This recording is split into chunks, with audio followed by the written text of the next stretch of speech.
Jesus Nazareno, awit at papuri, alay namin sa'yo, tingin ang dalangin at pagsamo ng bayan mo. Viva po, Jesus Nazareno.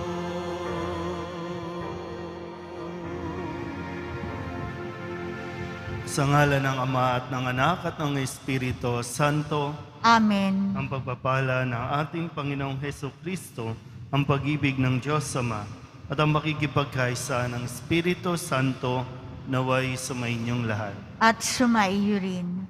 Mga kapatid, tinipon tayo bilang kaanib ng kanang Diyos, kaya dumulog tayo sa maawaing Panginoong nagpapatawad ng lubos. Sinugong tagapagpagaling sa mga nagsisisi, Panginoon, kaawaan mo kami. Panginoon, kaawaan mo kami. Dumating na tagapag-anyayang mga makasalanan ay magsisi, Kristo, kaawaan mo kami. Kristo, kaawaan mo kami. Nakaluklok ka sa kanan ng Diyos Ama para ipamagitan kami. Panginoon, kaawaan mo kami. Panginoon, kaawaan mo kami. Hawaan tayo ng makapangyarihang Diyos, patawarin tayo sa ating mga kasalanan at patnubayan tayo sa buhay na walang hanggan. Amen. Manalangin tayo. Ama naming makapangyarihan, tanang pinakamabuti iyong tinataglay, gawin mong sa aming kaloob ay manuot ang pag-ibig sa iyong ngalang dakila at bantog, upang sa pag-unlad ng aming pagsunod sa pananampalatayang iyong ipinagkaloob, mapagyaman mo ang kabutihang iyong inihandog, at ang iyong pinagyaman ay mapanatili mong lubos sa iyong pagsubaybay sa amin at pagkupkop sa pamamagitan ni Jesucristo kasama ng Espiritu Santo, magpasawalang hanggan. Amen. Pagbasa mula sa sulat ni Apostol San Pablo sa mga taga-Kolosas. Mga kapatid, mula nang marinig namin itong tungkol sa inyo, patuloy naming idinadalangin sa Diyos na naway puspusin niya kayo ng kaalamang kaloob ng Espiritu upang lubusan ninyong maunawaan ang kanyang kalooban. Sa gayon, makapamumuhay kayo ng karapat-dapat at kalugod-lugod sa Panginoon, sasagana sa mabuting gawa, at lalawak ang inyong pagkakilala sa Diyos. Idinadalangin din namin kayo'y patatagin niya sa tulong ng kanyang dakilang kapangyarihan, upang masaya ninyong mapagtiisan ang lahat ng bagay. At magpasalamat kayo sa Ama, sapagkat minarapat niyang ibilang kayo sa mga hinirang na magmamana ng kaharian ng kaliwanagan. Iniligtas niya tayo sa kapangyarihan ng kadiliman at inilipat sa kaharian ng kanyang minamahal na anak. Sa pamamagitan ng anak, tayo'y pinalaya at pinatawad sa ating mga kasalanan. Ang salita ng Diyos. Salamat sa Diyos. Ang Diyos na rin ang naghayag ng handog niyang pagliligtas. Ang Diyos na rin ang naghayag ng handog niyang pagliligtas. Ang tagumpay niyang ito'y siya na rin ang naghayag. Sa harap ng mga bansay na hayag ang pagliligtas. Ang pangako sa Israel, lubos niyang tinutupad. Ang Diyos na rin ang naghayag ng handog niyang pagliligtas. Tapat siya sa kanila at ang pag-ibig ay wagas.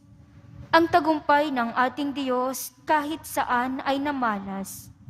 Magkaingay na may galak, yaong lahat sa daigdig. Ang puon ay buong galak, na purihin sa pag-awit. Ang Diyos na rin ang naghayag ng handog niyang pagliligtas. Sa saliw ng mga lira, iparinig yaong tugtog. At ang puon ay purihin ng tugtuging maalindog. Tugtugon din ang trompeta, nakasaliw ang tambuli. Magkaingay sa harapan ng puon na ating hari. Ang Diyos na rin ang naghayag ng handog niyang pagliligtas.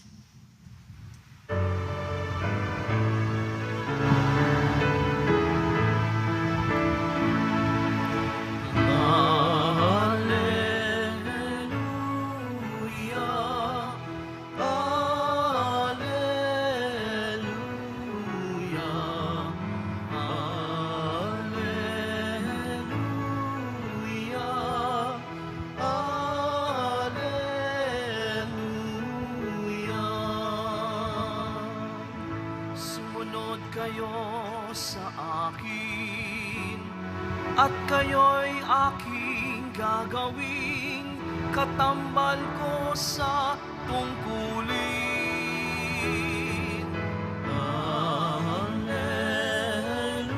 Alleluia, Alleluia, Alleluia, Alleluia.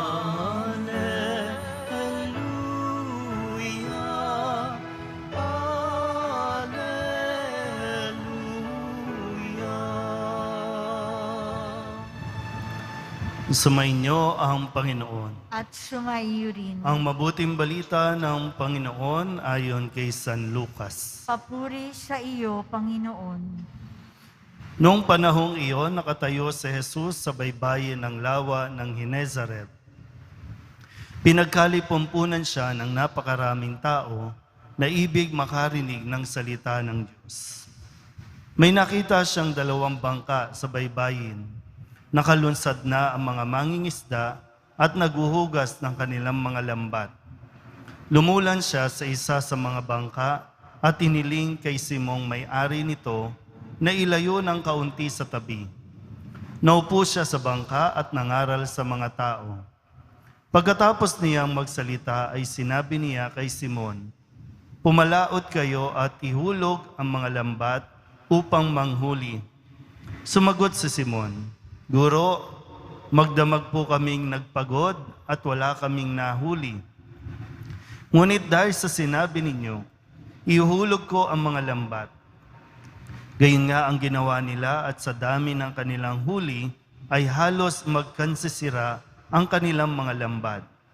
Kaya't kinawayan nila ang kanilang mga kasamahang nasa ibang bangka upang patulong at lumapit naman ang mga ito. Napuno ang 2 bangka na halos lumubog. Nang makita iyon ni Simon Pedro, siya'y nagpatira pa sa paanan ni Jesus at nagsabi, "Lumayo po kayo sa akin, Panginoon, sapagkat ako'y makasalanan." Nang gilalas siya at ang kanyang mga kasama dahil sa dami ng kanilang huli. Gayon din sina Santiago at Juan, mga anak ni Zebedeo, na mga kasosyo ni Simon. At sinabi ni Jesus kay Simon, "Huwag kang matakot. Mula ngayon, mamamalakaya ka ng mga tao." Nang maitabi nila ang kanilang mga bangka, iniwan nila ang lahat at sumunod kay Jesus. Ang mabuting balita ng Panginoon. Pinupuri ka namin, Panginoong Heso Kristo. Isang magandang araw po sa inyong lahat. Sa ating pong Ebanghelyo ngayong araw na ito, ng Huwebes, ika-22 linggo ng karaniwang panahon, ay binibigay sa atin itong halimbawa ni Simon na kailangan nating matuto sa kanyang karanasan. Si Simon ay isang mangingisda, eksperto, para bang ito na yung naging buhay niya. Ito na yung gawain niya araw-araw, kaya nga, kumbaga, sa ulo niya na yung dagat, kung kailan may huli, kung kailan may nawala. Basta pagdating sa pangingisda, alam na alam ito ni Simon at ng kanyang mga kasama. Sa kwento, sabi po dito, yung mga mangingisda, nakadaong na, nakalunsad na, at nililinis na nila yung kanilang mga lambat. Kasi nga, magdamag silang pumalaot, pero ni isang isda, wala silang nahuli. Pero ang kagandahan dito, ay siguro narinig din niya si Jesus na nagtuturo o nangangaral habang sila po ay nag-aasikaso ng kanilang mga kagamitan. At pagkatapos nang i-request ni Jesus na gamitin yung kanyang bangka at iusog ng konti para siya makapangaral at least yung mga tao. Isipin niyo po, nasa pampang, so si Kristo nandun sa bangka para at least mas maraming makarinig. Pumayag si Simon. Pwede naman tanggihan kasi nga busy, pwedeng mainit ang ulo kasi walang huli. Pero napapayag ni Jesus si Simon na gamitin ang kanyang bangka. Sino nagpapaandar ng bangka?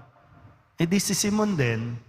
So habang nagsasalita si Jesus, nandoon si Simon o maging ang kanyang mga kasama. So nakaparinig si Simon ang kanyang mga kasama sa mga turo o mga sinasabi ni Jesus.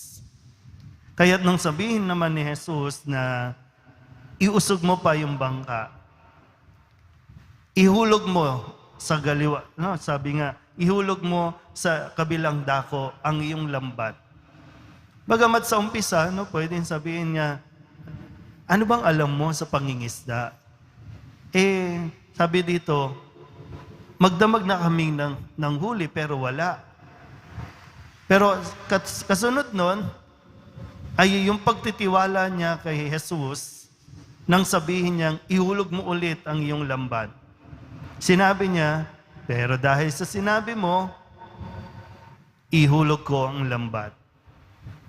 Yung tiwala niya kay Jesus ay ganun na lang. Kaya sabi po sa kwento, halos lumubog na ang kanilang bangka sa dami ng huli.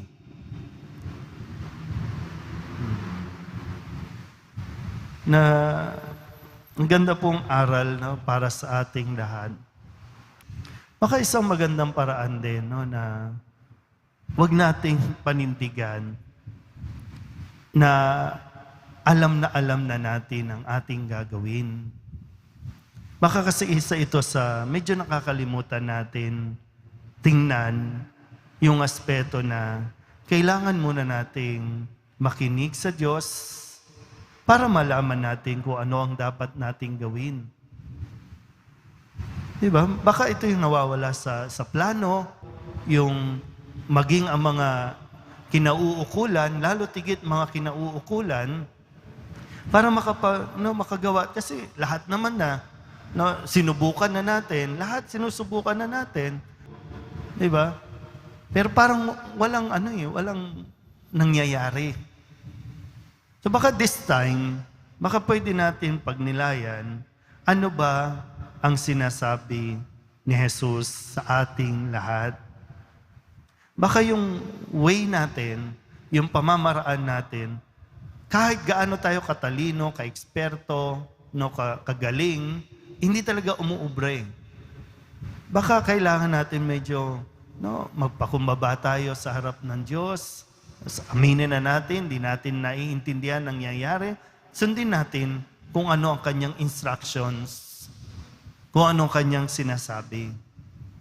Baka, wala namang mawawala sa atin. At lalo pa nga, mas mabubuhayan pa tayo.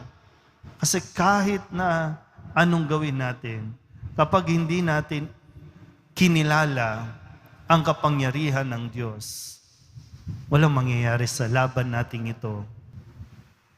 Maganda po yung paalala ni San Pablo sa kanyang mga taga-Kolosas.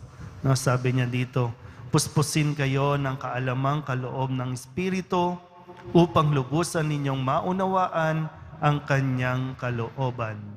Sa gayon, makapamumuhay kayo ng karapat-dapat at kalugod-lugod sa Panginoon. Mahal po, sama-sama natin itong pagnilayan, pagdasalan na din. Para nang sa ganon, ito bang ginagawa natin ay ito rin ang gusto ng Diyos? o po pwedeng talagang may gagawing himala talaga ang Diyos sa mga taong sumusunod sa Kanya. May himala sa taong nananampalataya sa Poong Jesus Nazareno. Amen.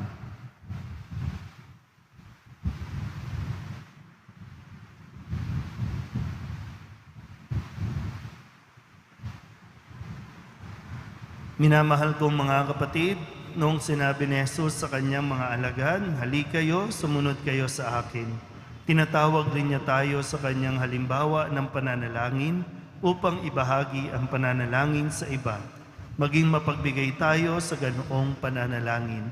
Ang ating itutugon, "Banal na Guro, tulungan mo kaming lumusong sa kalaliman ng iyong pag-ibig." Banal na Guro, tulungan mo kaming lumusong sa kalaliman ng iyong pag-ibig. Ang Santo Papa, mga obispo, mga pari at lahat ng tinawag upang mamalakaya ng tao, naway magkaroon ng tapang at tiyaga na ihagis ang lambat ng paglilingkod sa malalim na karagatan ng buhay. Manalangin tayo. Banal na Guro, tulungan mo kaming lumusong sa kalaliman ng iyong pag-ibig. Ang mga mangingisda at lahat ng nagtatrabaho sa karagatan, naway tumanggap ng maraming ani ng nag-uumapaw na yaman ng Diyos. Manalangin tayo. Banal na Guro, tulungan mo kaming lumusong sa kalaliman ng iyong pag-ibig. Tayo naway magkaroon ng katapangan na ipahayag sa mga hindi sumasampalataya ang mabuting balita ng Panginoon. Manalangin tayo. Banal na Guro, tulungan mo kaming lumusong sa kalaliman ng iyong pag-ibig. Ang mga may sakit, mga nalulumbay, at mga nagdurusa sa karamdaman ng isip at katawan, naway hipuin ng Panginoon. Manalangin tayo. Banal na Guro, tulungan mo kaming lumusong sa kalaliman ng iyong pag-ibig. Ang mga yumao, naway makamit kay Kristo ang walang hanggang gantimpala. Manalangin tayo. Banal na Guro, tulungan mo kaming lumusong sa kalaliman ng iyong pag-ibig. Idulog din natin sa Panginoon ang ating mga personal na kahilingan at mga panalangin para sa ating mga pamilya. Ganon din ang mga misang pasasalamat, espesyal na intensyon at mga kaluluwa na hinihiling na ipagdasal sa misang ito.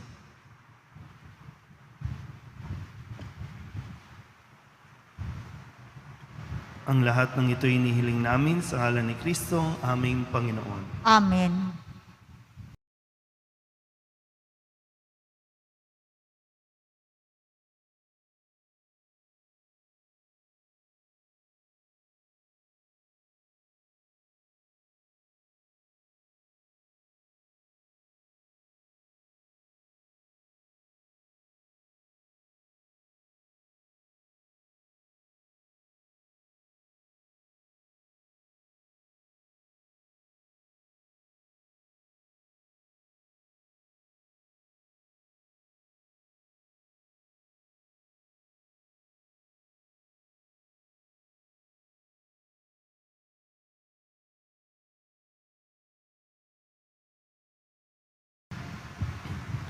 Manalangin kayo mga kapatid upang paghahain natin ay kalugdan ng Diyos Amang makapangyarihan. Tanggapin nawa ng Panginoon itong paghahain sa iyong mga kamay, sa kapurihan niya at karangalan, sa ating kapakinabangan at sa buong sambayanan niyang banal. Ama naming lumikha, ang banal na paghahain ay lagi nawang magdulot ng iyong pagbabasbas sa aming tumutubos upang ang ginaganap na mo sa aming pagdiriwang ay maging lubos sa pagkakaloob ng iyong pagmamahal sa pamamagitan ni Jesucristo kasama ng Espiritu Santo magpasawalang hanggan. Amen. Sumainyo ang Panginoon. At sumaiyo rin. Itaas sa Diyos ang inyong puso at diwa. Itinaas na namin sa Panginoon. Pasalamatan natin ang Panginoong ating Diyos. Marapat na siya ay pasalamatan. Ama naming makapangyarihan, tunay nga marapat na ikaw ay aming pasalamatan. Sa iyong paglingap at kagandahang loob, ang tao'y nilikha mo at pinangasiwa sa sansinukob. Sa hangad mong siya'y iwastong lubos, siya'y pinagdusa mo sa kanyang pagtalikod. Sa iyong paggiliw, iyong ipinahintulot na makabalik siya sa pamamagitan ni Kristo Jesus. Kaya kaysa ng mga anghel na nagsisiawit ng papuri sa iyo nang walang humpay sa kalangitan, kami nagbubunyi sa iyong kadakilaan. Santo, Santo, Santo, Panginoong Diyos ng mga hukbo, napupuno ang langit at lupa ng kadakilaan mo, o sana sa kaitaasan. Pinagpala ang naparirito sa ngalan ng Panginoon, o sana sa kaitaasan. Ama naming banal, ikaw ang bukal ng tanang kabanalan. Kaya't sa pamamagitan ng iyong Espiritu, gawin mong banal ang kaloob na ito upang para sa aming maging katawan at dugo ng aming Panginoong Hesukristo. Bago niya pinagtiis ang kusang loob na maging handog, inawakan niya ang tinapay, pinasalamatan kaniya, pinaghati-hati niya iyon, iniabot sa kanyang mga alagad at sinabi, "Tanggapin ninyong lahat ito at kanin, ito ang aking katawan na ihahandog para sa inyo."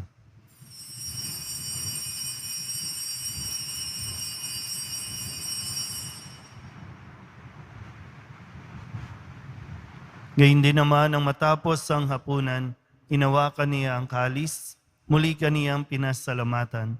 Iniabot niya ang kalis sa kanyang mga alagaan at sinabi, "Tanggapin ninyong lahat ito at inumin. Ito ang kalis ng aking dugo, ng bago at walang hanggang tipan.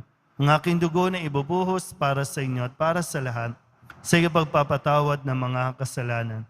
Gawin ninyo ito sa pag-alaala sa akin."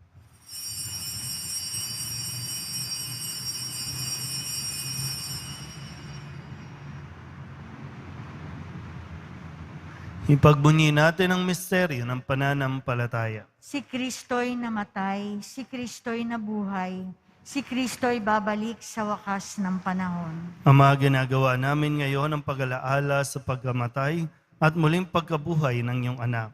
Kaya tiniaalay namin sa iyo ang tinapay na nagbibigay buhay at ang kalis na nagkakaloob ng kaligtasan.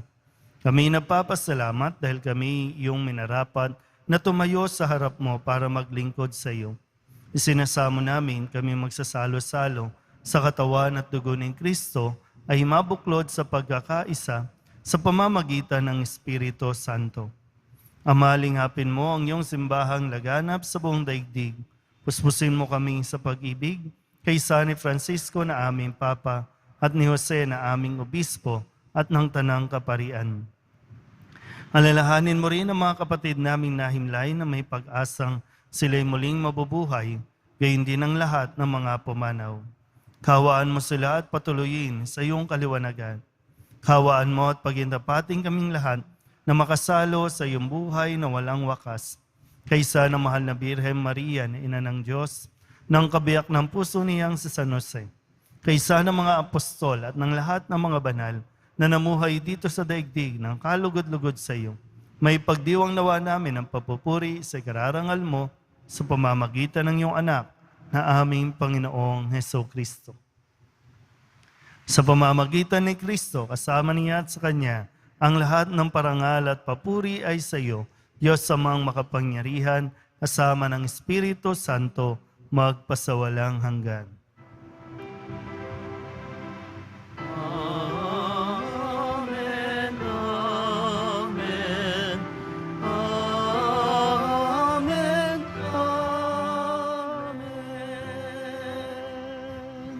Buong kababaang loob tayong tumawag sa ating Panginoon ng Ama namin. Ama namin, Sumasalangit ka, sambahin ang ngalan mo, mapasa amin ang kaharian mo, sundin ang loob mo dito sa lupa para nang sa langit. Bigyan mo kami ngayon ng aming kakanin sa araw-araw at patawarin mo kami sa aming mga sala para ng pagpapatawad namin sa nagkakasala sa amin. At huwag mo kaming ipahintulot sa tukso at iadya mo kami sa lahat ng masama. inihiling namin kami iadya sa lahat ng masama, pagkalooban ng kapayapaan araw-araw, iligtas sa kasalanan at ilayo sa lahat ng kapahamakan. Samantalang aming pinananabikan ang dakilang araw ng pagpapahayag ng tagapagligtas naming si Hesukristo. sapagkat iyo ang kaharian at ang kapangyarihan at ang kapurihan magpakailanman. Amen. Panginoong Heso Kristo, sinabi mo sa iyong mga apostol, kapayapaan ang iniiwan ko sa inyo, ang aking kapayapaan ang binibigay ko sa inyo. Tunghayan mo ang aming pananampalataya at huwag ang aming mga pagkakasala. Pagkalooban mo kami ng kapayapaan at pagkakaisa ayon sa iyong kalooban, kasama ng Espiritu Santo, magpasawalang hanggan. Amen. Ang kapayapaan ng Panginoon ay laging sumainyo. At sumaiyo rin. Magbigayan po tayo ng kapayapaan sa isa't isa. Kordero ng Diyos na nag-aalis ng mga kasalanan ng sanlibutan, maawa ka sa amin. Kordero ng Diyos na nag-aalis ng mga kasalanan ng sanlibutan, maawa ka sa amin. Kordero ng Diyos na nag-aalis ng mga kasalanan ng sanlibutan, ipagkaloob mo sa amin ang kapayapaan. Ito ang kordero ng Diyos. Ito ang nag-aalis ng kasalanan ng sanlibutan. Mapalad ang mga inaanyayahan sa kanyang piging. Panginoon, hindi ako karapat-dapat na magpatuloy sa iyo, ngunit sa isang salita mo lamang ay gagaling na ako.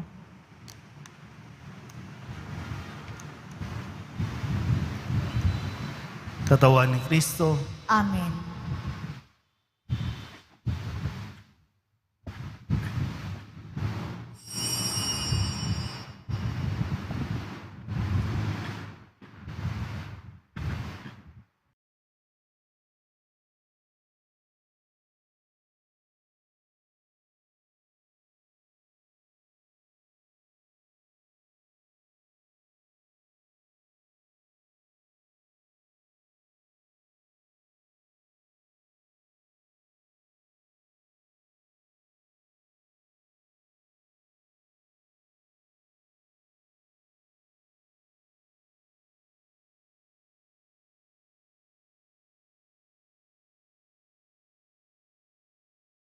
manalangin tayo.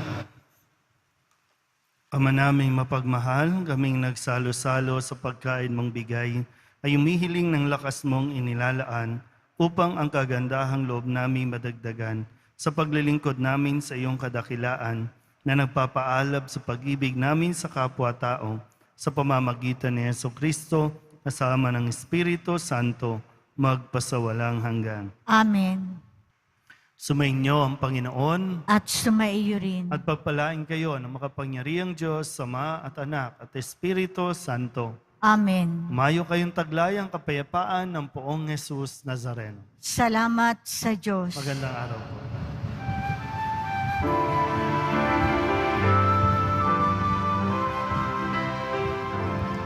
Nuestro Padre Jesus Nazareno, sinasamba ka namin, pinipinto ka namin, aral mo ang aming buhay at kaligtasan. Nuestro Padre Jesus Nazareno, iligtas mo kami sa kasalanan.